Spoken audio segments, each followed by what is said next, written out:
Praise the lord. దేవుని ఘనమైన నామమునకు మహిమ కలుగునుగాక. క్రీస్తునందు ప్రియ దేవుని బిడ్డలారా, ఈ నవంబర్ మాసంలో ప్రతి సంవత్సరము జరిపించబడుతున్నటువంటి ఉపవాస కూడికలలో మీ అందరితో అల్పుడునైన నేను కూడా కలిసి ఈ పరిశుద్ధుల సహవాసములో పాలు పొందే భాగ్యమును ప్రభువు మనందరికీ, మరి ముఖ్యంగా మీ అందరితో కలిసి ఉండే ఈ సంవత్సరపు చివరి దినాలలో, చివరి ఉపవాస దినాలలో మీ అందరితో కలిసి ఉండడం ప్రభు నాకు ఇచ్చిన ఆధిక్యత, ఆ ధన్యత అని నేను భావిస్తూ ఉన్నా. ఈ ఉపవాస దినాలు మన కుటుంబాలని, మన జీవితాల్ని ఒక మలుపు తిప్పే అవకాశం ఇది, సమయం ఇది.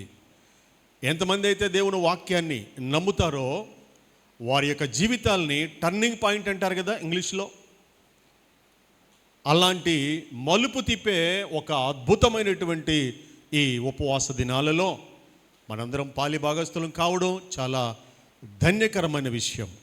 మరి ఈ అవకాశాన్ని నన్ను ఆహ్వానించి కల్పించినటువంటి దైవ సేవకులు, ఈ నందివెలుగు గ్రామంలో అద్భుతమైన పరిచర్య జరిగిస్తున్నటువంటి రెవరెండ్ డి. రమేష్ అయ్య గారికి, అమ్మగారికి నా హృదయపూర్వకమైన వందనాలు. అలాగే వెస్లీ గారికి, చిన్నమ్మ గారికి కూడా నా వందనాలు తెలియచేస్తూ ఉన్నాను. ఆ తదుపరి వేదిక మీద ఉన్నటువంటి దైవ సేవకులు అందరూ కూడా, కొందరి పేర్లు నాకు తెలియదు కాబట్టి అందరికీ నా హృదయపూర్వక వందనాలు. అలాగనే కూడి వచ్చిన సంఘ పెద్దలకు, సంఘంలో ఉన్న ఎల్డర్స్కి, అలాగే డేవిడ్ గారికి, అలాగే నా స్నేహితుడు, నా స్కూల్మేట్ నేను చిన్నప్పుడు చదువుకుంటున్నటువంటి 7వ తరగతిలో శ్రీను గారు ఇప్పుడు మరల ఆయన చూడడానికి ప్రభు నాకు కృప చూపించారు. మేమిద్దరం ఒకే క్లాస్మేట్. మేము చదువుకుంటున్న దినాల్లో ఒక సంఘటన జ్ఞాపకం వచ్చింది. శ్రీను గారు బఠానీలు కొనుక్కొని తింటా ఉన్నాడు. ఒరే నాకు కూడా పెట్టరా అన్న. జోబుల నుంచి ఒక 10 తీసాడు, అందులో ఒకటి ఇచ్చాడు నాకు. నా స్నేహితుడు, ఎప్పటికీ కూడా నేను మర్చిపోలేను ఆ సంఘటన. కాబట్టి తనను కూడా చూసే ధన్యత ప్రభు నాకు ఇచ్చారు. కనుక ఈ దినాన్న మరి నేను మీతో వాక్యం పంచుకునే భాగ్యాన్ని ప్రభు నాకు ఇచ్చారు. కానీ నేను మీ అందరికంటే గొప్పవాడిని ఏమి కాదు, నేను మీ అందరికీ తెలిసిన వాడినే. ఇప్పుడు ఎంతమంది దేవుని వాక్యాన్ని చెప్పినా, ఎవరు చెప్పినా ఆ దేవుని యొక్క గ్రంథములో నుండే మనం మాట్లాడుకుంటూ ఉంటాం కదండి. దేవుని వాక్యంలో నుండే కానీ వేరే పుస్తకాలు ఎవరికి ఏమీ ఉండవు. కనుక మనకు తెలిసిన విషయాలే, మనందరికీ తెలిసిన విషయాలే మరొకసారి నేను మీకు జ్ఞాపకం చేస్తాను. ఆ వాక్యాన్ని ప్రియ దేవుని బిడ్డలారా, మొదటిగా నెహెమియా గ్రంథం, పరిశుద్ధ లేఖనములో నుండి నెహెమియా గ్రంథము 9వ అధ్యాయము మొదటి వచనాన్ని మనం చదువుకుందాం.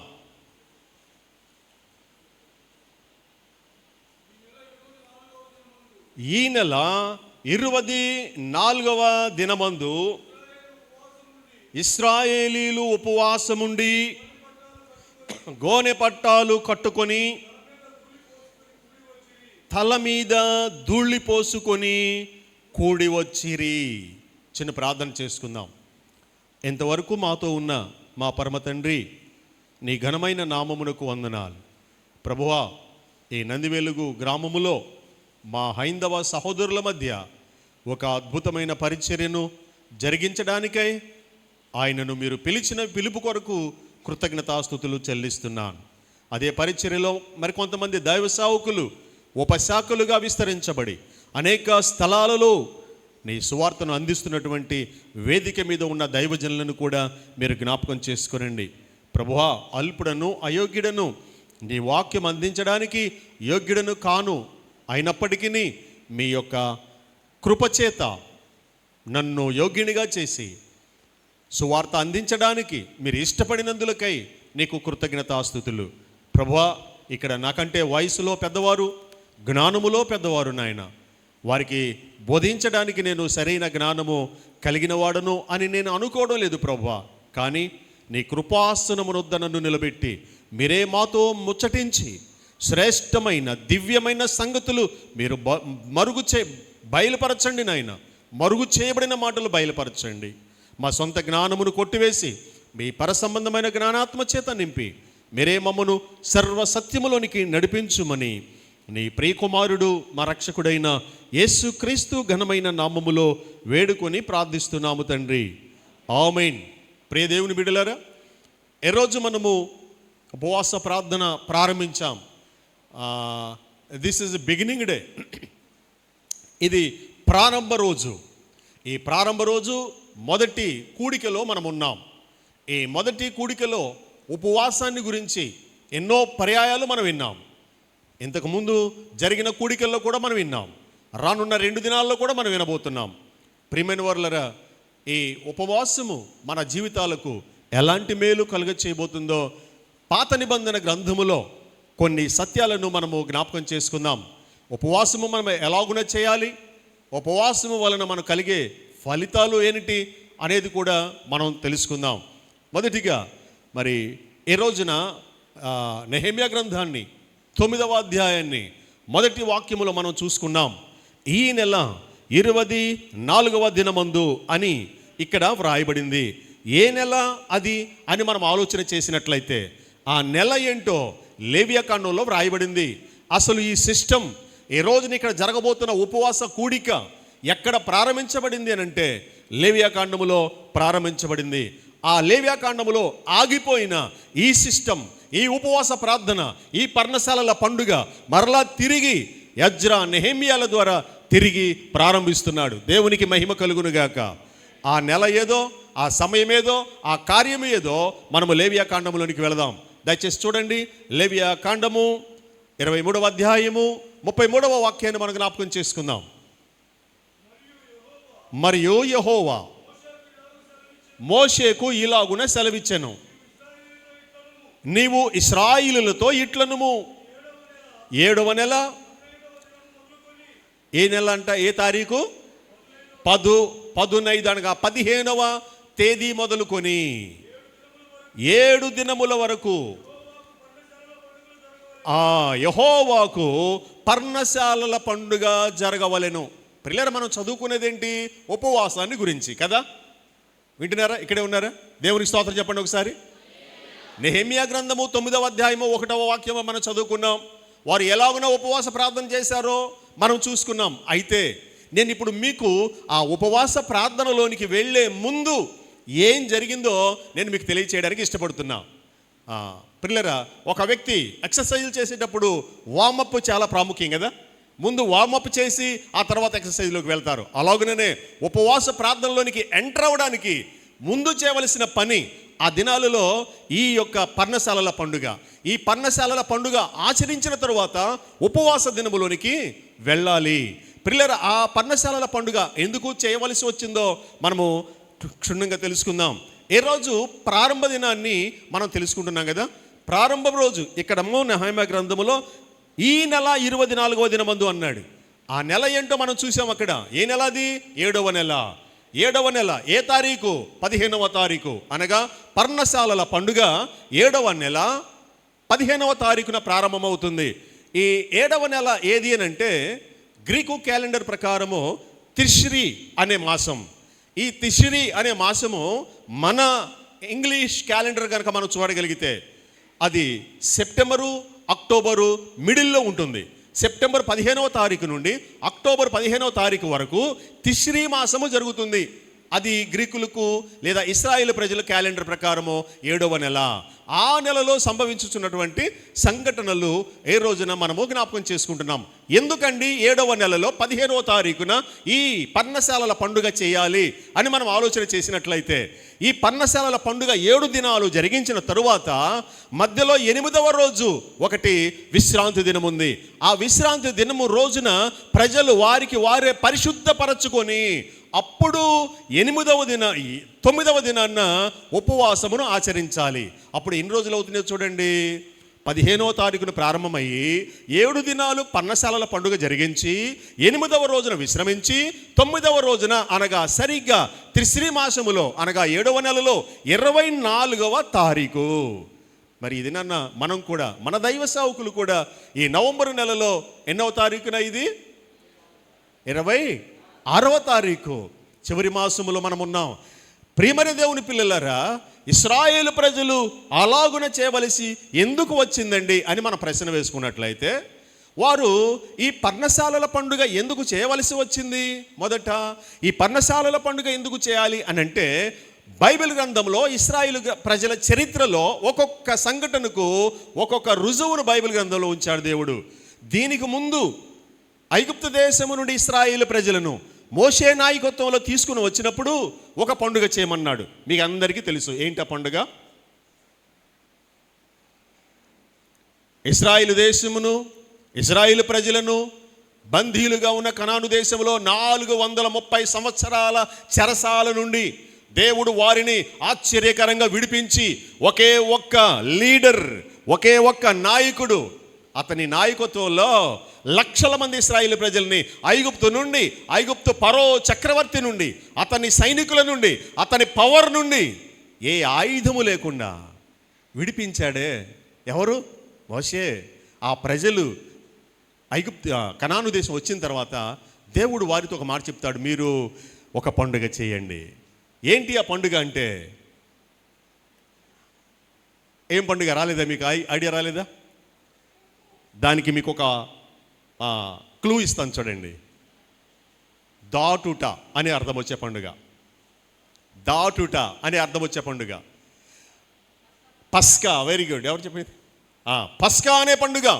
చూడండి, 430 సంవత్సరాల బానిస చెరలో ఉన్నటువంటి ఇశ్రాయేలు ప్రజలను విడిపించి కనాను తీసుకొని వచ్చి దేవుడు మోషేకు చెప్పిన మాట ఏమంటే, ప్రతి సంవత్సరము పస్కా పండుగ మీరు ఆచరించండి. ఎందుకు అనంటే, 4-5 సంవత్సరాలు పోయిన తర్వాత నన్ను మీరు మర్చిపోతారు, మీ ప్రజలు మర్చిపోతారు. వారు మర్చిపోకుండా ఉండునట్లు నేను ఐగుప్తు దేశంలో చేసిన ఎన్ని అద్భుతాలు, మీరు మార్గమధ్యములో నడిచిన 40 సంవత్సరాలు మీ వస్త్రాలు మాయలేదు, మీ కాళ్ళు వాయలేదు, మీరు టైలరింగ్ చేయలేదు, మీకు బట్టలు తెచ్చుకోలేదు. ఇవన్నీ కూడా మీరు జ్ఞాపకం చేసుకుంటే నేను చేసిన మహా అద్భుతం మీకు గుర్తుకు రావాలి కదా. 40 సంవత్సరాలు మిమ్మల్ని అరణ్యంలో నడిపిస్తూ ఉన్నప్పుడు మీరు ధరించిన వస్త్రాలు మాయలేదు, చెరగలేదు. ఆశ్చర్యం చెప్పమంటారా? 5వ తరగతి 5 సంవత్సరాల పిల్లవాడు వేసుకున్న ఆ బట్టలు, వాడు పెరిగి పెద్దవాడు అవుతాడుగా 40 ఏండ్లకి. అప్పుడు వీడికి అరణ్యంలో టైలరింగ్ ఎవరు చేశాడు? అలా అరణ్యంలో బట్టలు ఎవరు కొనిచ్చారు? అది ఒక మహా అద్భుతం కదా. ఆ పిల్లవాడు పెరిగే కొద్దీ ఆ వస్త్రాలు పెరిగిపోయాయి. ఆ పిల్లవాడు పెరుగుతున్న కొద్దీ గడ్డాలు మీసాలు వచ్చినట్లుగా తన దేహం మీద వస్త్రాలు కూడా అలాగున దేవుడు ఆశ్చర్యం చేశాడు కదా. 40 ఏండ్లు నడుస్తూ ఉంటే కాళ్ళు వాయలేదు కదా. ఈ రోజున మనం 1 గంట 2 గంటలు రోడ్డు మీద నడిచి వెళితే సాయంత్రానికి కాళ్ళు నొప్పులు అని అంటాం. 40 ఏండ్లు నడిచిన ఇశ్రాయేలు ప్రజలకు ఏ బాధ లేదే. ఇది కాదా అద్భుతం? ఈ మహా అద్భుతాలన్నీ కూడా మీ తర్వాత మీ జనరేషన్ నన్ను మర్చిపోతారు కనుక వారు నన్ను మరవకుండానట్లు మీరు ఒక పండగ చేయండి. దాని పేరు పస్కా, అనగా దాటుట.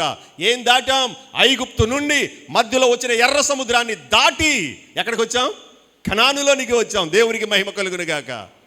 వాగ్దాన భూమి అయినా, నీ పితరులకు ఇచ్చినటువంటి వాగ్దాన భూమి, కొన్ని సంవత్సరాల తర్వాత దేవుడు చేసిన వాగ్దానాన్ని జ్ఞాపకం చేసుకొని వారిని ఆ దేశంలో ప్రవేశపెట్టి, ఇదిగో ప్రతి సంవత్సరం ఈ పండుగ చేయండి. నన్ను గురించి చెప్పండి నీ పిల్లలకు. ఐగుప్తులో మన పరిస్థితి ఏంటో చెప్పండి. ఎలా దేవుడు మిమ్మల్ని గద్దరెక్కల మీద తీసుకుని వచ్చాడు చెప్పండి. నన్ను మర్చిపోకూడదు అని దేవుడు ఆనాటి ఇశ్రాయేలు ప్రజలకు చేసినటువంటి పండుగ సేమ్ ఈ రోజున చూడండి. అది ఆ రోజున జరిగిన పండుగ. మరి ఇప్పుడు ఏ చెరల నుండి విడిపించబడ్డారు వీరు? ఈ పర్ణశాలల పండుగ చేయడానికి వారు ఏ చెర నుండి విడిపించబడ్డారు అని మనం చూసినట్లయితే ఎజ్రా నెహెమియాల గ్రంథంలో ఒక అద్భుతమైనటువంటి సంఘటన ఈరోజు మనం చదివాం. వారు ఎక్కడి నుంచి వచ్చారు అంటే కల్దీల దేశముల నుండి విడిపించబడ్డారు. దేవునికి మహిమ కలుగును గాక. కల్దీల దేశములో దానియేలు ప్రవచించినటువంటి 70 సంవత్సరాల ఆ ప్రవచనం నెరవేరిందండి. మరలా ఇశ్రాయేలు ప్రజలు బానిసత్వంగా కల్దీలు దేశానికి వెళ్ళాలి.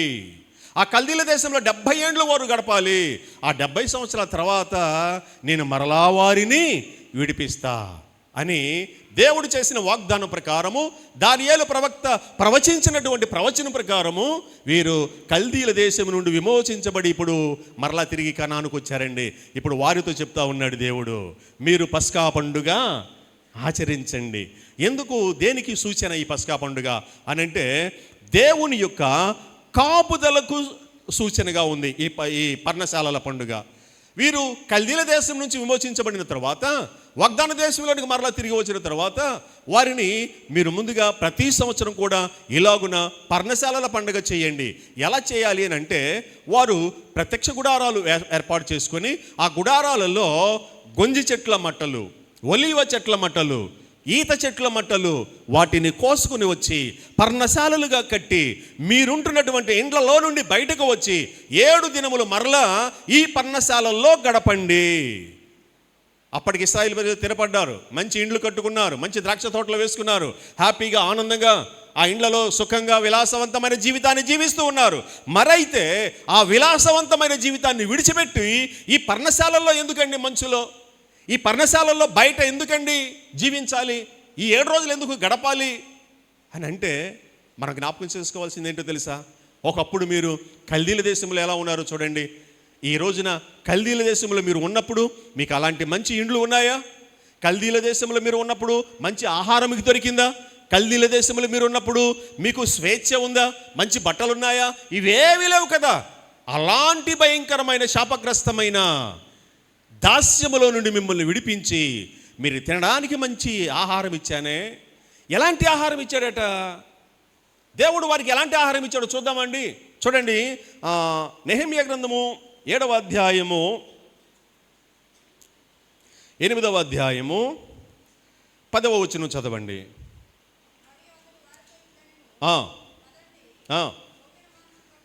పదండి. ఏ మాంసం అంట? క్రొవ్విన మాంసము. ఈ క్రొవ్విన మాంసం అనగానే మనకు భక్తుడైన దావీదు గుర్తుకొస్తాడు కదా. ఏమంటాడు ఆయన?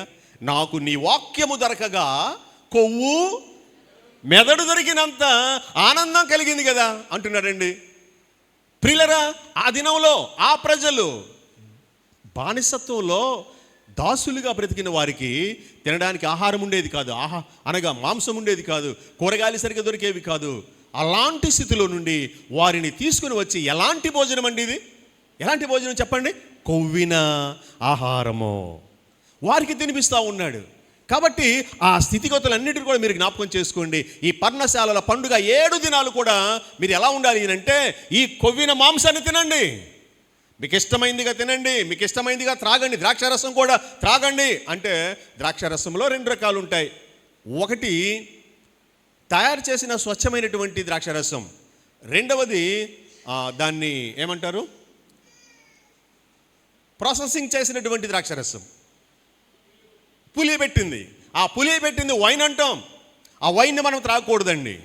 ద్రాక్షరసము అప్పటికప్పుడు కాయల నుండి తయారు చేసినటువంటి ఆ ద్రాక్షరసము మనకు ఆరోగ్యము, మనకు ఆనందాన్ని ఇస్తుంది. అలాంటి ద్రాక్షరసమును మీరు త్రాగండి, సంతోషించండి, సుఖపడండి. ఈ 7 దినాలు హ్యాపీగా ఉండండి. ఏం జ్ఞాపకం చేసుకోవాలి? కల్దీల దేశములో మీరు దుఃఖపడ్డారు, ఏడ్చారు. అలాంటి ఏడుపులు దుఃఖాలు ఇక్కడొద్దు. ఇక్కడ హ్యాపీగా ఉండండి. ఈ 7 దినాలు సంతోషంగా ఉండి ఆ తర్వాత ఒక దినం ముందే 8వ దినాన్న మీరందరూ సమాజముగా కూడి మిమ్మల్ని మీరు పరిశుద్ధపరచుకొని ఉపవాసములోనికి రండి. అంటే ఉపవాస దినానికి సుఖపడిన దినాలకు మధ్య ఒక రోజు ఉందా లేదా? ఉంది. దేవునికి స్తోత్రం కలుగును గాక. ఆ ఒక్కరోజు దేనికో తెలుసా ప్రియులరా? నువ్వు ఇప్పటి వరకు సుఖంగా ఉన్నావే, కొవ్విన మాంసం తిన్నావు కదా, నీకు ఇష్టమైన ఆహారం తిన్నావు కదా, నీకు ఇష్టమైన పానీయం త్రాగావు కదా, నేను ఇచ్చినవే నువ్వు సుఖపడ్డావు కదా. అయితే ఒక దినాన నువ్వు ఉపవాసం ఉండబోతున్నావు కనుక ఆ ఉపవాసానికి ఇప్పుడు నువ్వేం చేయాలంటే ప్రిపేర్ కావాలి. దేవునికి స్తోత్రం కలుగును గాక. నువ్వు ప్రిపేర్ కావడానికి ఒక రోజు మధ్యలో ఉంది. ఈ రోజున నా ప్రియమైన దేవుని బిడ్డలారా, ఉపవాస దినములోనికి మనం డైరెక్ట్గా వచ్చేసామా, లేదా ఒక రోజు ముందు నువ్వు ప్రిపరేషన్ తీసుకున్నావా? ఒక రోజు నువ్వు ప్రిపరేషన్ తీసుకున్నావా? ఏంటో తెలుసా ప్రిపరేషన్ అంటే? మనం అనుకుంటాం కదా, అయ్యగారు ముందుగానే అనౌన్స్మెంట్ చేశారు, ఈ 3 దినాలు ఉపవాస ప్రార్థనలు మనము ఏమి తినకూడదు, ఏమి త్రాగకూడదు అనగానే మనం ముందుగానే ప్రిపేర్ అయిపోతాం మైండ్లో. ఇంకా వారం రోజులు ఉంది ఉపవాస దినం. ఇప్పుడే మనము ఏం చేయాలి? చికెన్ తినాలంటే చికెన్ తినండి, మటన్ తినాలంటే మటన్ తినండి, ఏం తినాలో అది తినేసేయి. ఇంకా ఆ తరువాత ఇక 7వ రోజున మనం ఏం చేయాలి? ఉపవాసంలోనికి వెళ్ళాలి. అప్పుడు తినడానికి తాగడానికి ఏముండదు. ఇది కాదు ప్రిపరేషన్ అంటే. This is not preparation, this is not right preparation to fasting. నా ప్రియమైన దేవుని బిడ్డలారా, నీవు సరైనటువంటి రీతిలో ఉపవాసంలోనికి వెళ్ళే ముందుగా ఆ రోజు నీ కడుపు క్లీన్ చేయి, నీ కడుపు క్లీన్ చేయి, నీ దృష్టిని క్లీన్ చేయి, నీ శరీరాన్ని క్లీన్ చేయి, నువ్వు కట్టుకున్న వస్త్రాలు క్లీన్ చేయి, అన్నీ ఉతుకుకో, నీ శరీరం అంతా శుభ్రంగా స్నానం చేయించు. నీ లోపల ఉదరం లోపల ఇప్పటి వరకు మాంసం తిన్నావు, నీకు కావలసిన ఆహారం అంతా తినేసావు కదా, ఇప్పటి వరకు నీ కడుపులో అంతా ఉండిపోయింది కదా, దాన్ని క్లీన్ చేయి. దానిని క్లీన్ చేయడానికే ఒక పరిశుద్ధ పరచబడే ఒక రోజును దేవుడు నీ కొరకు నియమించాడు. మనమందరం చేయవలసింది ఏంటో తెలుసా అండి? నిన్నటి దినాన్న మనము ఉపవాసంలోనికి రావాలి. అసలు అర్థమవుతుంది మీకు? ఇప్పుడు యజ్రా ప్రవేశపెట్టిన ఉపవాస కార్యక్రమంలోని కనుక మీరు నిజంగా ఆలోచన చేసినట్లయితే అసలైన ఉపవాసంలోనికి వెళ్ళే ముందుగా మనల్ని మనము పవిత్రపరుచుకొని శుద్ధి చేసుకొని అప్పుడు ఉపవాసంలోనికి రావాలి. ఉపవాసం రావడానికి ముందుగా శుభ్రంగా తలంటూ స్నానం చేయాలి, ప్రశస్తమైన వస్త్రాలు ధరించాలి, కడుపు మొత్తం క్లీన్ అయిపోవాలి, కడుపులో ఏమీ ఉండడానికి వీల్లేదు. కనుక అలాంటి ప్రిపరేషన్ మనకు అవసరమని నెహెమ్యా గ్రంథం ద్వారా తెలియజేస్తూ ఉన్నాం. ఈ 7 దినాలు పర్ణశాలల పండుగ మనము జరిగించిన తరువాత ప్రియులరా, ఇక మనము ఉపవాసంలోనికి వచ్చేసాం. రండి ఇప్పుడు మనం ఆ వాక్యాన్ని చదువుదాం. చదవండి. నెహెమ్యా గ్రంథము 9వ అధ్యాయము. ఈ నెల 24, ఇందాక చెప్పాను కదా, మనం క్యాల్కులేషన్ చేసుకున్నాం. ఈ నెల అనగానే లేవియా కాండంలోనికి వెళ్ళిపోయాం. 23వ అధ్యాయం 33వ వచనంలో అక్కడ క్లియర్గా రాయబడింది 7వ నెల 15వ దినము నుండి మనం ఎక్కడికి వచ్చాం? 15వ దినము నుండి 7 దినాలు లెక్క పెడితే ఎన్ని వస్తాయి? 22 వస్తాయి. 23వ రోజున సిద్ధపాటు దినము, 23వ రోజు సిద్ధపాటు దినము. ఆ 24వ తారీఖున ఉపవాస దినము. ఎంతమంది సిద్ధపాటు దినాన్ని మీరు పాటించారు? ఎంతమంది నిన్నటి దినాన్న మిమ్మల్ని మీరు సిద్ధపరచుకున్నారా? లేక నిన్నటి దినాన్న కూడా మంచిగా తిని, మంచిగా త్రాగి, మంచిగా ఆనందించామా?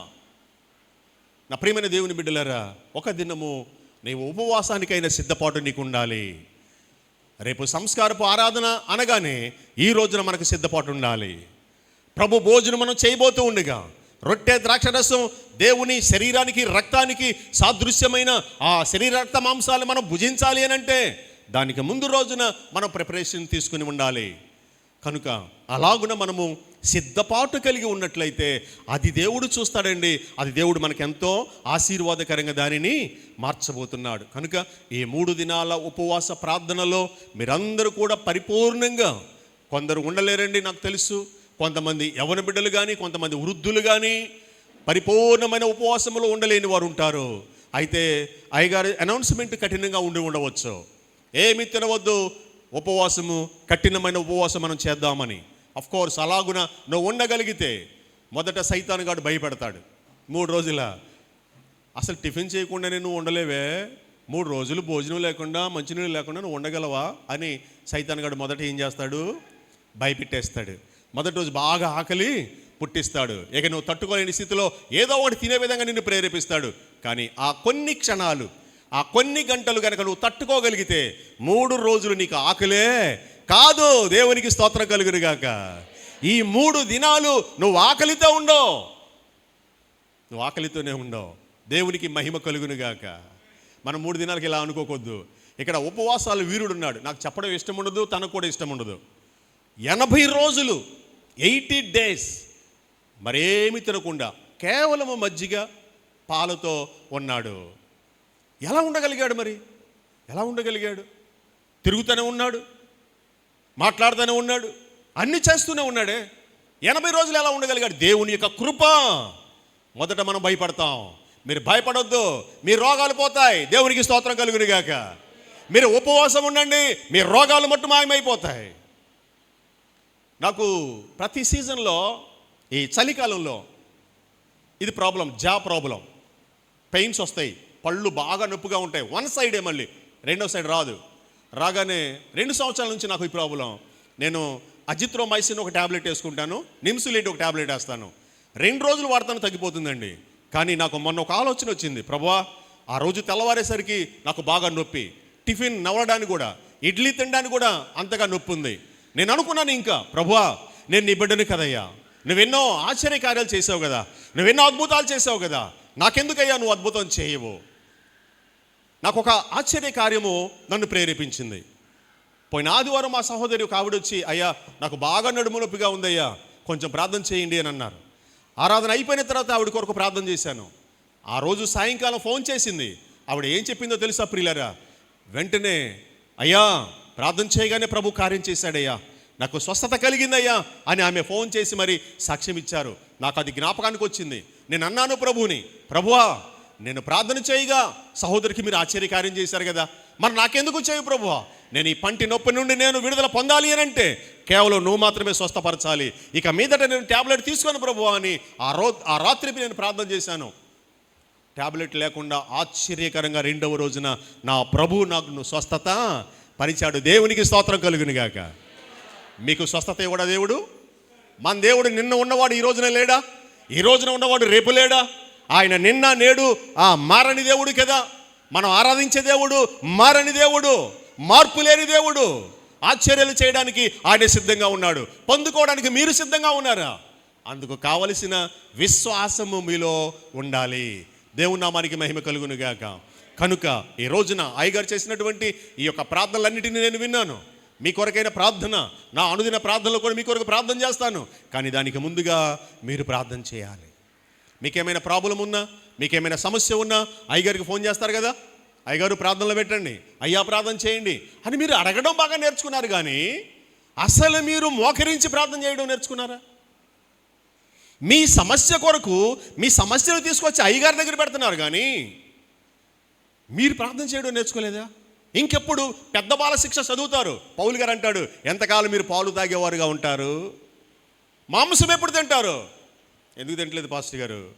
వారానికి 2-3 రోజులు లేనిదే మాకు అసలు ముద్ద దిగదు. ఒక ఆయన అంటాడు, నాకు రోజు మొక్క లేనిదే ముద్ద దిగదండి అన్నాడు ఒక ఆయన. మహానుభావుడు రోజు ఎలా తినగలుగుతున్నాడో నాకు అర్థం కావట్లేదు. కానీ నా ప్రియమైన దేవుని బిడ్డలారా, కార్యాలు చేసేవారు సేవకులు మాత్రమే కాదు, మీ పక్షంగా కూడా దేవుడు కార్యాలు చేస్తాడు. దేవునికి మహిమ కలుగునుగాక. నేను పెద్ద బొమ్మవనపాలెంలో పరిచయం చేస్తూ ఉన్నప్పుడు నేను అక్కడ చేసిన అయ్యగారు వచ్చేవారు. అయ్యగారు కూడా తెలుసు. అక్కడ పిల్లి బేబీ అని ఒక ఆవిడ ఉంది. వాళ్ళ అమ్మాయికి జ్వరం వస్తే ఫోన్ చేసింది. ఫోన్ చేసిన తర్వాత నేను ఫోన్లో ఇంటి దగ్గర ఉండి ప్రార్థన చేశాను. ఆ తర్వాత తగ్గిపోయింది. నేను ఆ రోజున చర్చిలో ఒక మెసేజ్ వాళ్ళకి ప్రత్యేకంగా సిద్ధం చేసి మెసేజ్ ఇచ్చానండి. అమ్మ వింటున్నారా? జాగ్రత్తగా వినండి, ఇది మీకు కూడా వర్తిస్తుంది. నేనేమని చెప్పాను అని అంటే, దేవుడు పక్షపాతి కాడు. సేవకులు మాత్రమే ప్రార్థన చేస్తే మీకు స్వస్థతలు కలుగుతాయని బైబిల్లో ఎక్కడా లేవు. విశ్వాసము కలిగి ఎవరు ప్రార్థించినా వారి ప్రార్థన వింటానన్నాడు. కనుక మీకు ప్రాబ్లం వచ్చినప్పుడు నాకు ప్రార్థన చేయడం, ఫోన్ చేయడం కాదు. మీకు ప్రాబ్లం వచ్చినప్పుడు మీ పక్కనున్న పాస్టర్ గారికి చెప్పడం కాదు. మీరు మోకరించి ప్రార్థన చేయండి, మీ పక్షంగా దేవుడు అద్భుతం చేయడానికి సిద్ధంగా ఉన్నాడు అని చెప్పాను. దేవునికి స్తోత్రం కలుగునుగాక. ఆ మెసేజ్ విని ఆ అమ్మాయి, చెప్పాను కదా, పేరు చెప్పాను కదా, పిల్లి బేబీ అనే యవన బిడ్డ. ఆ అమ్మాయికి లేక పెళ్ళైన తర్వాత 7-10 సంవత్సరాల్లో పుట్టిన అమ్మాయి, చిన్నపిల్ల, పడుకుని నిద్రపోతూ ఉన్నారు. నిద్రపోతూ ఉంటే వాళ్ళ ఆయన ఇసుక కోరిలో పని చేయడానికి వెళ్తాడు. ఆ రాత్రి వేళ సాతాను వచ్చేసాడు. ఆ చిన్న బిడ్డ మీద పని చేస్తూ ఉన్నాడు. ఆ చిన్న బిడ్డ నిద్రపోకుండా బాగా ఏడవడం ప్రారంభమైంది. అరగంట సేపు ఏడ్చింది. ఆవిడ నాకు ఫోన్ చేయాలని అనుకుంది, కానీ నేను చెప్పిన ప్రసంగం జాగ్రత్తగా విన్నది కదా, విని దానిని అప్లై చేసింది, దాన్ని ప్రాక్టికల్గా చేసింది. పాస్టర్ గారికి ఫోన్ చేయడం ఎందుకు? ఆయన చెప్పాడు కదా, నేను ప్రార్థన చేస్తే నా దేవుడు వింటాడు అని. దయ్యం చేత పీడించబడుతున్న ఆ బిడ్డ 2 గంటలుగా ఏడుస్తూ నిద్రపోకుండా ఏడిపిస్తూ ఉంటే పడక దగ్గర మోకరించింది, ప్రార్థన చేసింది, పావుగంట చేసింది, 20 నిమిషాలు చేసింది, అరగంట చేసింది. అలా చేస్తూనే ఉంది. 40 నిమిషాలకు ఆ బిడ్డ ప్రశాంతంగా పడుకుని నిద్రపోయింది. దేవునికి స్తోత్రం కలుగునుగాక. ఈ రోజున దేవుడు మీ కుటుంబాలలో, మీ జీవితాలలో అద్భుతం చేయడానికి he is already to do miracles in your life. ఆయన అన్ని వేళలా అద్భుతాలు చేయడానికి సిద్ధమే. కానీ మనమే తగిన సిద్ధపాటులో లేమండి. నువ్వు తగిన సిద్ధపాటులో ఉండు, దేవుడు నీ పక్షంగా ఆశ్చర్యకార్యాలు చేస్తారు. సో 7 దినాలు ఈ పర్ణశాలల పండుగ అయిపోయిన తర్వాత, ఎందుకు అని చెప్పాను కదా, కారణం చెప్పానా? ఎందుకు అనంటే, బబులోను దేశం నుండి నేను మిమ్మల్ని 70 ఏండ్ల చెరలో నుండి విడిపించాను కదా, అందుకు ఈ పర్ణశాలల పండుగ సూచనగా ఉండాలి. నీ పిల్లల తరతరాలు ఈ పండుగ చేస్తూ నన్ను జ్ఞాపకం చేసుకోవాలి. నేను చేసిన ఆశ్చర్య కార్యాలు మీరు జ్ఞాపకం చేసుకోవాలని దేవుడు సూచనగా ఈ పండుగను పెట్టాడు. ఆ తదుపరి ఇక ఉపవాసంలోనికి వద్దాం. ప్రేమైన దేవుని బిడ్డలారా, వాళ్ళు ఏం చేశారో మనం చూద్దాం. చూడండి, ఆ 24వ తారీఖున, తిస్రీ మాసములో 24వ తారీఖున ఏమని వారు చేశారో మనం చూసినట్లయితే, నెహెమీయా గ్రంథము 9వ అధ్యాయము మొదటి వాక్యం చదువుదాం. ఇప్పుడు ఈ నెల 24వ దినమందు ఇశ్రాయేలు ఉపవాసముండి, చూడండి, గోనె పట్టలు ధరించి తల మీద ధూళి పోసుకొని, చూసారా ఎలా వచ్చారంట అమ్మా? ఉపవాస దినములోనికి ఎలా వచ్చారు వీరు? 8వ రోజున వారు ప్రిపేర్ అయ్యారు, వారు సిద్ధపడ్డారు. 9వ రోజు ఉపవాస ప్రార్థనలోనికి వచ్చేశారు. అది తిస్రీ మాసములో 24వ సంవత్సరం 24వ తేదీ. ఆ రోజున వారు ప్రార్థనలోకి వచ్చి, ఉపవాసంలోనికి వచ్చి సమాజముగా కూడుకొని వారు తలల మీద ఏం పోసుకున్నారంట? బూడిద పోసుకున్నారు, ధూళి పోసుకున్నారు, బట్టలు చించుకున్నారు, గోనె పట్టలు ధరించి వీళ్ళు ఎక్కడికి వచ్చారంట? ప్రజలలో నుండి వారు ప్రత్యేకించబడను. దేవునికి స్తోత్రం కలుగును గాక. ఈ రోజున ఉపవాస ప్రార్థనలకు మనం వెళ్ళడానికి మొదటిగా ఏమంటే, బట్టలు చించుకొని గోనె పట్టలు ధరించి దుమ్ము ధూళి పోసుకున్నారు. ఈరోజు మనం అలాంటి చేయాల్సిన అవసరమా? లేదు. ఎందుకు? దీనికి గుర్తు ఈ ధూళి పోసుకోవడం, లేదా బట్టలు చించుకోవడం, లేదా గోనె పట్టలు ధరించడం, ఇది దేనికి సంకేతంగా ఉంది అని అంటే, ఇది మనుష్యుని యొక్క తగ్గింపునకు సంకేతము. చూద్దామా అబ్రహాం ఏం చేశాడో చూద్దామా మనం.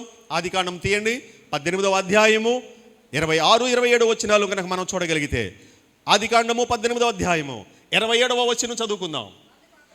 అందుకు అబ్రహాము, ఇదిగో నేను దుమ్మును ధూళియు.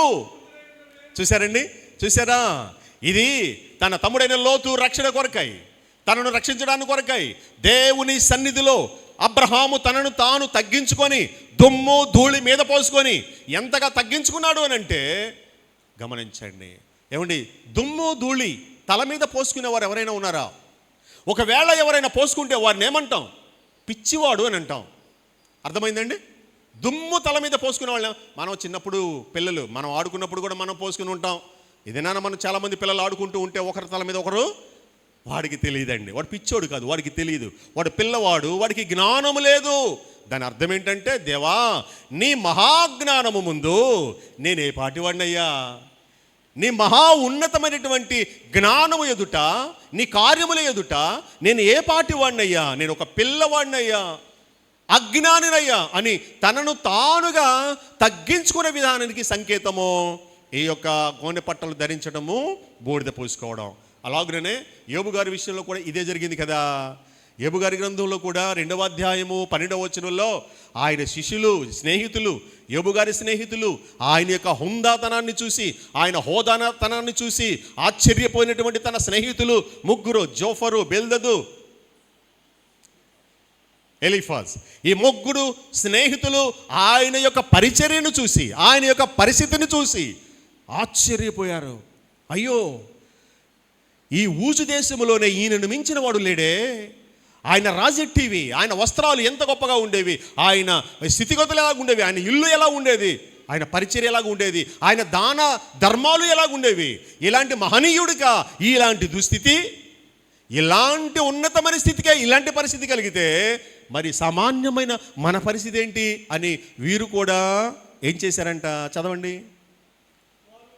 వారు వచ్చి దూరముగా నిలవబడి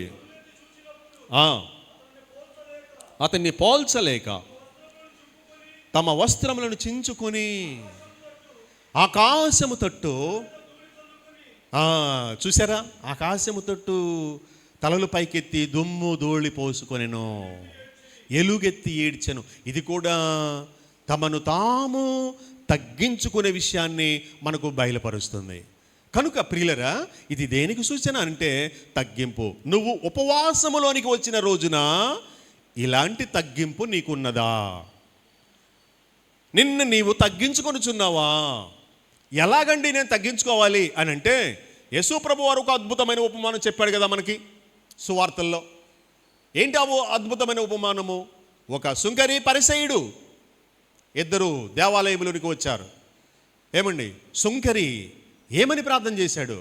దేవాలయము ఎదుట నిలబడి, అయ్యో దేవా, ఆకాశము వైపునకు కన్నులెత్తుటకైనను నేను యోగ్యుణ్ణి కాదయ్యా, నేను పాపిని, నన్ను కనికరించయ్యా అని ఒకే ఒక మాట దేవాలయపు వెలుపల ఉండి ప్రార్థించాడు. ఇక దేవాలయంలోనికి సరాసరి డైరెక్ట్గా వచ్చేసాడు. ఎవరైనా? పరిసయ్యుడు. ఆయనేమని ప్రార్థన చేశాడు? దేవా, ఇదిగో నేను ఈ సుంకరి వలే కాక వారమునకు 2 పర్యాయములు ఉపవాసములు ఉంటూ ప్రతి విషయంలో నీకు దశమ భాగం ఇస్తూ నీ సన్నిధిలో నేను నీకు ఇష్టమైన వాడినిగా ఉన్నాను కదా అని ఆయన ప్రార్థన చేశాడు. ఈయన ప్రార్థన ఎలా ఉంది? సుంకరి ప్రార్థన ఎలా ఉంది? ఎవరి ప్రార్థన దేవుడు ఆలకించాడు? బయట తనకు తాను తగ్గించుకొని దేవుని ఆలయములోనికి రావడానికి నేను యోగ్యుణ్ణి కాదు అని గుర్తించి తన పరిస్థితిని బట్టి బయటే ఉండి ప్రార్థించాడే ఒక మాట.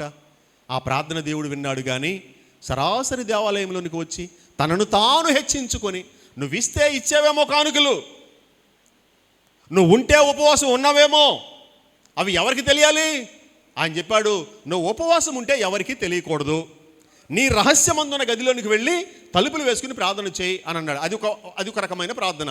ఇక రెండవది, నువ్వు కానుకలు ఇస్తే మరెవరికి తెలియకూడదు అని బైబిల్లో ఉంది, ధర్మశాస్త్రంలో.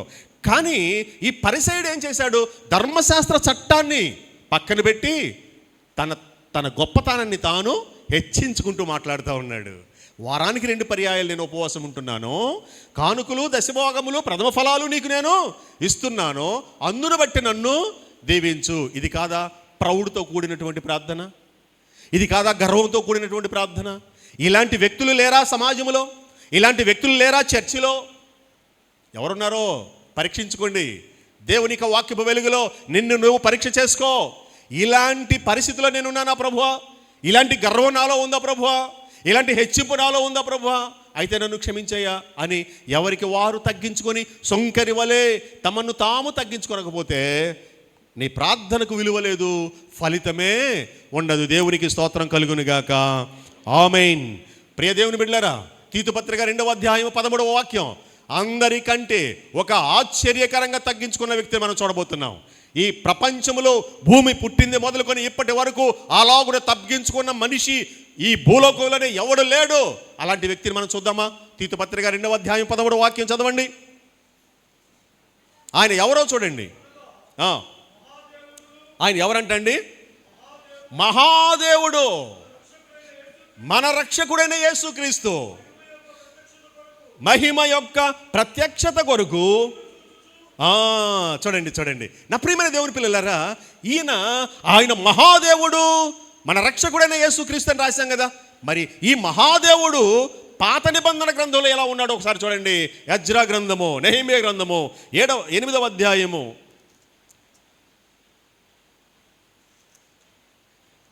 6వ వచనం. ఎజ్రా గ్రంథం 8వ అధ్యాయం 6వ వచనం. ఎజ్రా మహాదేవుడైన యెహోవాను స్తుతింపగా. చాలండి. పాత నిబంధన గ్రంథములో మహాదేవుడిగా ఏ దేవుడైతే పరిచయం చేయబడ్డాడో అదే దేవుడు క్రొత్త నిబంధనలో మహాదేవుడిగా మనకు ప్రత్యక్షం చేసుకున్నాడు, మనకు ప్రత్యక్షం కాబోతున్నాడు. పాత నిబంధన గ్రంథంలో ఆయన స్వరూపాన్ని కానీ, ఆయన సౌందర్యాన్ని కానీ, ఆయన రూపాన్ని కానీ ఏ మానవుడు చూసి ఉండలేదు, చూడలేడు. అలాంటి మహాదివ్యమైన, కోటి సూర్యుల కంటే అతి శక్తివంతమైన ఆ మహాదేవుడి యేసుక్రీస్తు ఈ రోజున మరి క్రొత్త నిబంధనలో యేసుక్రీస్తుగా ప్రత్యక్షం అవడాన్ని మనం చూస్తూ ఉన్నాం. ఫిలిప్పీయులకు రాసిన పత్రిక 2వ అధ్యాయము ఆ వాక్యాన్ని ఒకసారి మనం చూద్దాం. 5వ వచనం చదవండి. ఫిలిప్పీ పత్రిక 2వ అధ్యాయము 5వ వచనం.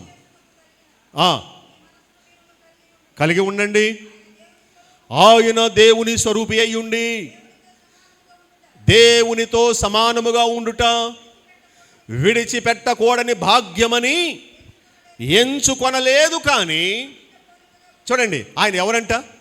దేవుని కుమారుడై ఉండి దేవునితో సమానుడిగా ఉండుట విడిచిపెట్టకూడని భాగ్యమని ఎంచుకోలేదు. కానీ ఆయన మనిషి కుమారుడిగా పుట్టి దాసుని స్వరూపమును ధరించుకొని తనను తానే రిక్తునిగా చేసుకొనెను. చప్పట్లు కొట్టి దేవుని నామాన్ని మహిమపరచుదాం. ఇంకెంతకంటే తగ్గించుకునేవాడు ఎవరైనా ఉన్నారండి ప్రపంచంలో? ఇంతకంటే తగ్గించుకున్న వారు ఎవరైనా ఉన్నారా? నాకు ఒకటి జ్ఞాపకం వస్తుంది, చెప్పమంటారా? ఆయన పేరు ముఖేష్ అంబానీ. ఆయన ముంబైలో 27 అంతస్తుల భవనాన్ని కట్టాడు. ఆ 27 అంతస్తుల భవనం కట్టడానికి ఎంత ఖర్చు అయిందంటే 15,000 కోట్ల రూపాయలు. ఈ ఫిగర్ని చూస్తే ఆశ్చర్యం లేదండి మనకి? 15,000 కోట్ల రూపాయలతో ఒక అద్భుతమైనటువంటి ప్యాలెస్, పరలోకంలాగా ఉంటుందండి. అందులోకి వెళితే అక్కడే స్విమ్మింగ్ పూల్, అక్కడే షటిల్ ఆడే గ్రౌండ్, అక్కడే మరి ఇంకా సినిమా థియేటర్, ఇంకా చాలా చాలా ఉన్నాయి. నాకు అవన్నీ గుర్తు రాలేదు. ఆ 27 అంతస్తుల్లో అది ఒక పరలోక పట్టణమే అందులో చూస్తే. కానీ రేపు చనిపోయిన తర్వాత అంబానీ గారు పరలోకం వెళ్తాడా? భూలోకంలో పరలోకాన్ని తలపించే పట్టణాన్ని, ఇల్లు అయితే కట్టాడు, కానీ రేపు చనిపోయిన తర్వాత వెళ్ళగలడా అని ఆలోచన చేద్దాం. అలాగనే మన భారతదేశంలో కేంద్ర ప్రభుత్వాన్ని కూడా కొన్ని వేల కోట్ల రూపాయలు అప్పిచ్చిన రతన్ టాటా ఈ మధ్య చనిపోయాడండి. ఆయనకి సంతానం లేదు, ఆయనకి పిల్లలు లేరు. ఆయన సంపాదించిన వేల కోట్ల రూపాయలు ఒక చిన్న సాఫ్ట్వేర్ ఇంజనీర్ ఆయనకి నమ్మకంగా ఉన్నందున ఆ ఆస్తి మొత్తం అతని పేరు ఇచ్చేసి ఆయన చనిపోయాడండి. ఆయన చనిపోయిన తర్వాత ఆయన దేహాన్ని సమాధి చేయలే, అడవిలోనికి తీసుకుని వెళ్ళి ఏదో ఒక చెట్టు కింద కూర్చోబెట్టి వచ్చారు. దాని అర్థమేంటి తెలుసా? ఆయన దేహాన్ని ఆకాశ పక్షులు భుజించాలి. అది వాళ్ళ యొక్క మత గ్రంథంలో రాయబడినటువంటి సిద్ధాంతం. ఆ కులానికి చెందిన వారందరూ కూడా సమాధి చేయబడరు. వారు అలాగునైనా తీసుకుని వెళ్ళి అరణ్యములో జంతువులకు, ఆకాశ పక్షులకు ఆహారంగా ఇచ్చేస్తారు. కానీ క్రైస్తవుడిగా పుట్టిన నిన్ను నన్ను ఏం చేస్తారో తెలుసా? భూమిలో సమాధి. ఎందుకో తెలుసా? యేసుప్రభు చెప్పాడండి, గోధుమ గింజ భూమిలో పడి చచ్చిన ఎడల అది మరలా తిరిగి 30, 60, 100 ఫలిస్తుంది. ఈనాడు మన దేహం చచ్చినదై భూమిలో పాతిపెట్టబడాలి. యేసుక్రీస్తు 2వ రాకడలో అది జీవాన్ని పోసుకొని మరలా తిరిగి లేవడానికి మనం ఏం చేయబడాలి? భూమిలో పాతిపెట్టబడాలి. కనుక ఈలాగున చేసేవారందరూ పరలోకి వెళ్తారా? వేల కోట్ల రూపాయలు సంపాదించిన వారు పరలోకి వెళ్తారా? ఎంత ఆస్తి సంపాదించాడు కదా ఆయన. అంబానీ గారు ఒక్కరోజు వచ్చి పూరికొంపలో ఉండగలుగుతావా అని అంటే ఆయన ఉండగలుగుతాడండి? ఉండలేడు కదా. మరి అలాంటి ఆకాశ మహాకాశములు పట్టజాలని దేవాది దేవుడు, మహాదేవుడు యేసుక్రీస్తు. రాజుల మొదటి గ్రంథం 8వ అధ్యాయం 27వ వచనం. మొదటి రాజుల గ్రంథం 8వ అధ్యాయం 27వ వచనం. ఆకాశ మహాకాశములు పట్టజాలని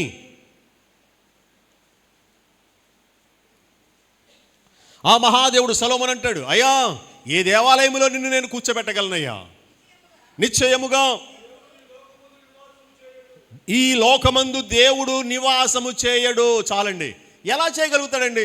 ఆ సర్వోన్నతుడు, మహాదేవుడు, గొప్ప దేవుడు, ఆకాశ మహాకాశాలే పట్టవే, అంత గొప్ప దేవుడు భూలోకంలో ఎలా నివాసం చేయగలడు?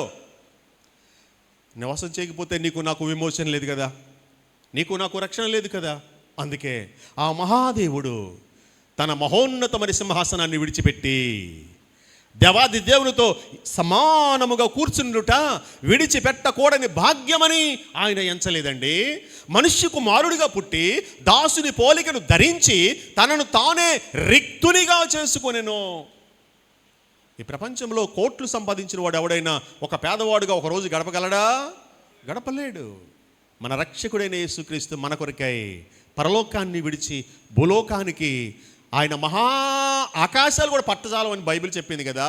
అలాంటి వాడు ఒక చిన్న అణువుగా తల్లి మరియ గర్భములోనికి కుచించుకొని తగ్గించుకొని వచ్చాడే. ఎంత గొప్ప తగ్గింపు! What a wonderful humbleness of Jesus Christ. యేసు క్రీస్తు యొక్క ఇలాంటి అద్భుతమైనటువంటి తగ్గింపు ప్రపంచంలో ఎవరినైనా మనం చూడగలమా? రాయబడిన మాట అండి, దాసుని స్వరూపమును ధరించి తనను తాను.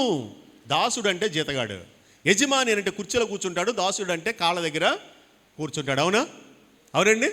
యేసు ప్రభు వారు కుర్చీలో కూర్చోడానికి వచ్చాడా? కాళ్ళ దగ్గర కూర్చొని పరిచయం చేయడానికి వచ్చాడా? చేశాడా? చేయలేదా? 12 మంది శిష్యులు కాళ్ళు కడిగాడా లేదా?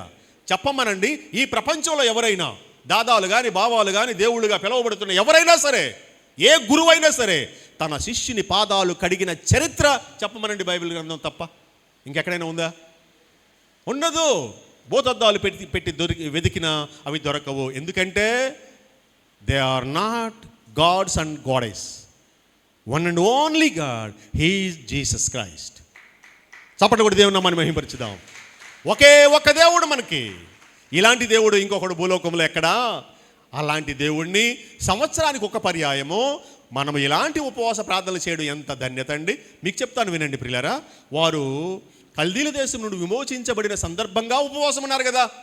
మరి మనం ఎందుకు అనంటే పాపదాస్యము నుండి విడిపించబడి ఉన్నాము గనుక మనందరం కూడా ఆ సంఘటన జ్ఞాపకం చేసుకొని విమోచించబడిన ఈ విమోచకుని చర్చిలో సభ్యులుగా చేరాము గనుక మనం కూడా సంవత్సరానికి ఒక పర్యాయం ఉపవాసము ఉండాలి. దేవునికి స్తోత్రం కలుగునుగాక. ఆనాడు ఇశ్రాయేలు ప్రజల్ని దేవుడు విమోచించిన సందర్భాన్ని జ్ఞాపకం చేసుకొని విమోచన పండుగలు చేసుకుంటున్నారు కదా. ఈ రోజున మనం కూడా ఈ విమోచన పండుగలు, అయ్యగారు కూడా చాలా జ్ఞానంగా మంచి టైటిల్ పెడతా ఉంటాడు. విమోచన పండుగలు ఇవి. నువ్వు నేను దేవుని చేత విమోచించబడి ఉన్నాం గనుక, యేసయ్య రక్తము చేత విమోచించబడి ఉన్నాము గనుక ఈ విమోచన పండుగలలో మనం పాలు పొందుతున్నాం కనుక ఎంత ధన్యులమో, ఎంత గొప్ప ధన్యత. కనుక ప్రేమని దేవుని బిడ్డలారా, ఆ రీతిగా యేసు ప్రభు వారు అంతగా తగ్గించుకున్నారు కనుక మనం కూడా ఈ ఉపవాస దినాన్న నిన్ను నువ్వు తగ్గించుకో. మీ అమ్మ నాన్నలకి పని చేసి పెడుతున్నావా? కొంతమంది అండి ఇంటి దగ్గరికి వెళ్ళిన తర్వాత భారతతో అంటది, మా ఇంట్లో నేను అసలు కాఫీ కూడా పెట్టేదాన్ని కాదు. కాఫీ కానీ టీ కానీ మా అమ్మ నాన్న నన్ను ఎంత అపురూపంగా చూసుకున్నారు, నువ్వు మాత్రం నన్ను అంతగా అపురూపంగా చూసుకోలేకపోతున్నావు అంటారు కదా. ఏమ్మా, నీ ఇంట్లో మీ అమ్మ నాన్నల దగ్గర నీ అపురూపం, కానీ అత్తవారింటికి వెళ్ళిన తర్వాత ఎంత అనుకువ ఉండాలండి. ఉంటున్నారా ఇది నాన్న కోడళ్ళు? ఏమా ఎంతమంది కోడళ్ళు ఉంటున్నారు చెప్పండి? ఎంతమంది తగ్గించుకుని ఉంటున్నారండి? అత్తమామల్ని గౌరవించే కోడళ్ళు ఎంతమంది ఉన్నారు చెప్పండి? రూతు వలె ఎంతమంది తగ్గించుకుంటున్నారో చెప్పండి. ఏమండి, ఇది నాన్న ఒక పెండ్లి కుమార్తె, ఒక పెళ్ళైన అమ్మాయి తన భర్తతో అందట, ఈ నా డబ్బు ఇది మాది అని. ఎవరితో అంది? భర్తతో. నీకు పెళ్లి కాకముందు నీ డబ్బు నువ్వు, పెళ్ళి అయిన తర్వాత నువ్వు భర్తను వేరు చేసి మాట్లాడుతున్నావే. ఇది మా డబ్బు మాది మా అమ్మ నాన్న అంటున్నావే, ఇంకా నువ్వు భార్య ఎలా అవుతావు? చూసారా, ఇలా మాట్లాడేవాళ్ళు ఉన్నారా లేరా? కానీ రూత్ అంది, నా అత్తగారు నీ జనాంగమే నా జనాంగం అందా లేదా? ఇంకేమంది? నీ దేవుడే నా దేవుడు, నువ్వు ఏది తింటే అది నేను తింటా, నువ్వు ఎక్కడ ఉంటే అక్కడ నేను ఉంటా అంటున్నారు. ఇది నాన్న కోడళ్ళు అంటున్నారండి. ఈ రోజున కోడళ్ళు ఉందా అలాంటి తగ్గింపు మీలో? అలాంటి తగ్గింపు లేనప్పుడు నీ ప్రార్థన వ్యర్థం, నీ భక్తి వ్యర్థం. నువ్వు ఉంటే ఈ లోకంలో కొంతకాలం హ్యాపీగా ఉంటావేమో, కానీ ఒక దినాన లెక్క అప్పచెప్పవలసిన పరిస్థితి ఉంది అని నువ్వు మర్చిపోవద్దు. తగ్గించుకో. యేసయ్యే నీ కొరకు ఆకాశ మహాకాశాలు పట్టజాలని గొప్ప దేవుడు తన సింహాసనాన్ని విడిచిపెట్టి దేవునితో సమరూపంగా ఉండి కోటాను కోట్ల దేవతలతో నిత్యము కొనియాడబడుతున్న ఆ మహాదేవుడు ఆ గొప్పతనాన్నంతా విడిచిపెట్టి పేదవాడుగా, మనిషి కుమారుడిగా, రిక్తుడుగా, దాసుడిగా భూలోకానికి వచ్చాడే. ఏమీ లేదు దాని దగ్గర. రిక్తుడు అంటే ఏమీ లేనితనం, ఏమీ లేనివాడుగా. అన్నీ ఉన్నాయి ఆయనకి. ప్రపంచమంతా ఆయనదే, ఈ సంఘం ఆయనదే, నువ్వు ఆయన, మనందరము ఆయన బిడ్డలమే. భూమి మీద ఉన్నవి అన్నీ ఆయన లేకుండా కలగలేదు. భూమిలో ఉన్న సమస్త గొప్ప నిధులు అన్నీ ఆయనవే, ఇవన్నీ ఆయనవే మనకిచ్చాడు. ఈ రోజున ఏమీ లేనివాడుగా, పేదవాడుగా, దిక్కులేనివాడుగా పశువుల పాకల్లో జన్మించాడే. ఇంతకంటే తగ్గింపు ఇంకెవడైనా చేయగలడా అండి? మరి మనం ఎందుకు తగ్గించుకోలేకపోతున్నాం చెప్పండి అమ్మా. పాస్టర్ గారు నీకు తెలియదు మా ఊరి సంగతి, మేము అందరం తగ్గింపులోనే ఉంటున్నాం అంటారా? మరి నిజంగా నాకు తెలియదు అనుకోండి, మాది కూడా మీ ఊరేళ్ళండి, ఈ ఊరే, ఈ పక్కనే. నేను ఇప్పుడు దూరంగా ఉంటున్నాను, రేపల్లో ఉంటున్నాను కనుక కాబట్టి నాకు తెలియదు, అయ్యగారికి తెలుసు ఎవరి ఏంటో కదా.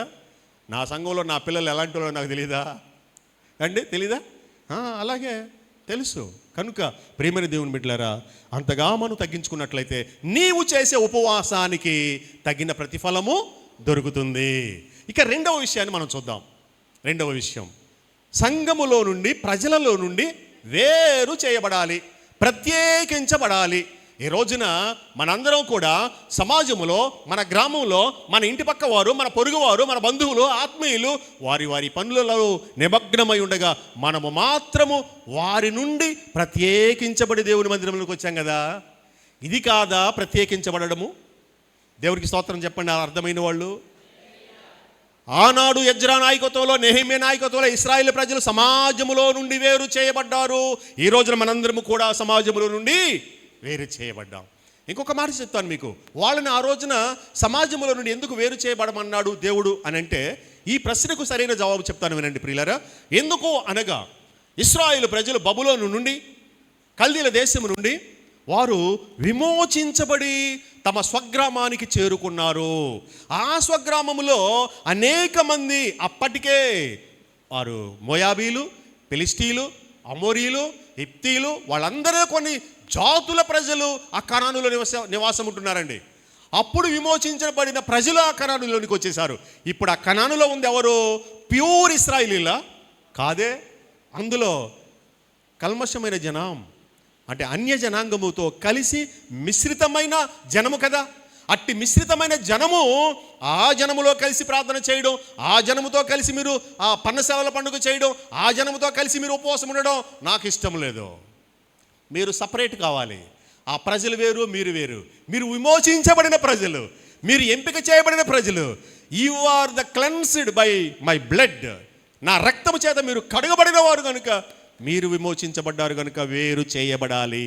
దేవునికి మహిమ కలుగునుగాక. ఈరోజున మనందరూ కూడా సమాజంలో ఉండి వేరు చేయబడ్డామే. అందరూ తిని తాగి సుఖపడుతూ ఉంటే ఈ రోజున నువ్వు ఉపవాసంలో ఉన్నావే, అది కాదా ప్రత్యేకించబడడం? ఈ నీ ప్రత్యేకత దేవుడు చూస్తూ ఉన్నాడు. తగిన జవాబు, తగినటువంటి ప్రతిఫలము ఇవ్వడానికి ఆయన సిద్ధంగా ఉన్నాడు. దేవునికి మహిమ కలుగునుగాక. ఆ క్రింద చదువుదాం ఇంకొక వాక్యము.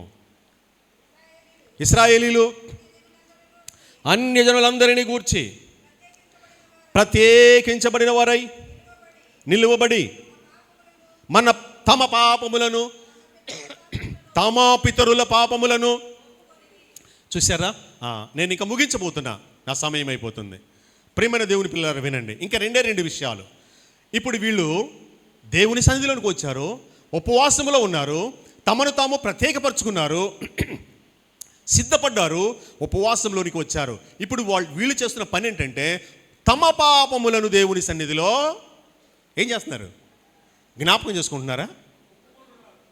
Remind or confess. జ్ఞాపకం చేసుకుంటున్నారా? ఒప్పుకుంటున్నారా? ఒప్పుకుంటున్నారండి. They are confess all their sins and their forefather sins also. వారి పాపములు మాత్రమే కాదు, వారి పితరులు చేసిన పాపాన్ని కూడా. దేవునికి స్తోత్రం కలుగును గాక. అమ్మా బాబు, నేను మిమ్మల్ని ఒకటి అడుగుతా. ఏనాడైనా మీ పాపాల గురించి సూటిగా దేవుని అడిగారా? ప్రభువా నా పాపాలని కడిగివేయి, నన్ను శుద్ధి చేయి అని అడిగారా? అడిగాం పాస్టర్ గారు అనేవాళ్ళు ఉంటారు. కానీ మీ పితరుల పాపాలు క్షమించమని ఎప్పుడైనా అడిగారా? చెప్పండి, అడిగారా? ఎజ్రా, నెహెమ్యా ఏమని ప్రార్థన చేస్తున్నారు వారు? దేవా వాస్తవం చెప్పమంటారా?